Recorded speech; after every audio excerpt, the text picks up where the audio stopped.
Welcome to Garden Plants with Jim Putnam. Let's talk Shasta Viburnum.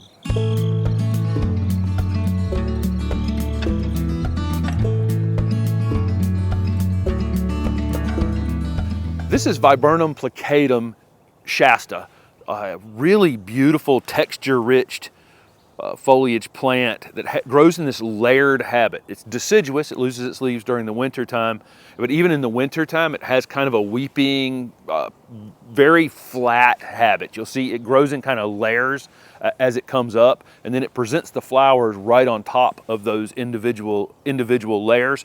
We've limbed this one up recently. It will grow all the way down to the ground in that layered effect, but we limb this one up into a small tree here in our garden in Raleigh, North Carolina. This is a very fast growing shrub. Sometimes you'll see them listed for maybe 6 to 8 feet or 6 to 10 feet. I've seen them taller than 15 feet. So this thing can get quite large. It's gonna try to get wider than tall because of its layered growth habit. So let's say 10 to 15 feet tall and equally as wide or slightly wider if you wanted it to be that big. Again, you can keep it smaller than that. We'll talk about that later. This is the double file viburnum, and you'll see Viburnum plicatum. You'll see the Japanese snowball version has a round flower that's sterile. It's non-fertile. This one has a fertile flower on it. But it's in a flat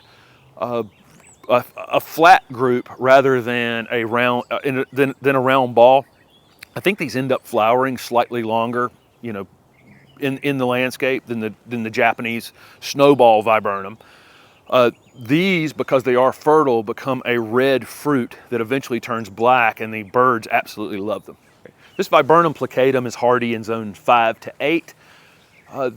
Full sun to part shade is best. Up in zone 5, you can definitely put this in full sun. By the time you get down here where we are in zone 7B, 8A-ish in Raleigh, probably part shade is best, and that's the position we have this in. Our neighbor has a large maple tree behind us back here, and it's putting it in some dappled light. It's gotten great bright light, and so that keeps it full and keeps it from stretching so much, but it is in some shade, and its roots are definitely shaded here in the south. So where are we going to use a shrub that's very fast growing and gets this kind of size on it? I don't think it's going to be a great foundation plant. Normally I would say something that grows like this would be a good corner foundation piece. It just gets so wide that if you had anything planted near it, it would get in the way of it pretty quickly. This is going to be great in just kind of a mixed screen border. Even in the winter time without leaves on it, it will create some barrier between you and a neighbor, and again, it grows that fast in a hurry. Ours is just kind of it's a part screening plant, but mostly just specimen plant. And now we've limbed it up into a tree form, which would be easy to do in the future. You can just lift up, prune off the lower branches on it to create a tree like this. And in this form, it's a great dogwood replacement. So it's gonna have the beautiful white flowers about the same time the dogwoods are blooming. It's gonna have that layered look to it. It has an incredibly interesting foliage that looks, really, really great. So a great specimen plant, and again, a great replacement for a dogwood, honestly. Double file viburnum is really, really adaptable to lots of different soil types. Really an incredibly easy plant, tolerant of different pHs. It would like moist, well-drained conditions. That's the thing you say for most ornamental plants. They like the water when they need the water. They don't want to be flooding, and they don't want to be dry. The nice thing about this plant, it does become fairly drought tolerant in the future. The roots on this maple back here unfortunately prevent it from becoming maintenance free for us. It will wilt during the summertime, and that's one of the great things about this plant is it wilts when it's dry. It'll let you know. The branches will hang down, and you'll know to drag a water hose over to it, water it thoroughly, and then let it dry out between waterings.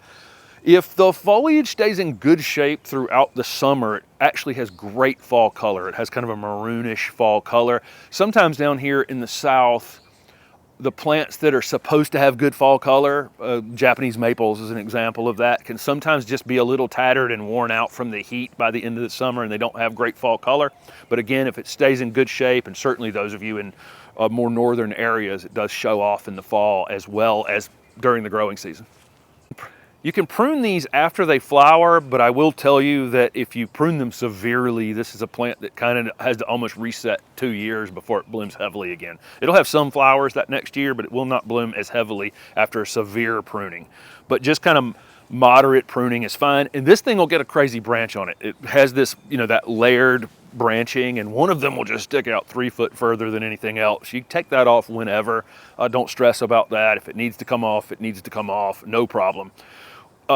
We will fertilize our entire landscape with an organic fertilizer in the late winter. That's all this thing gets. It'll get watered when it needs water. We're keeping the weeds away from it. Again, we've limbed it up into a small tree here, and there's really almost no maintenance to do here. A couple waterings during the summer, and that's going to be it for this well-established double file viburnum. So it's also very deer and rabbit resistant as well. So thank you guys very much for watching. This is double file viburnum.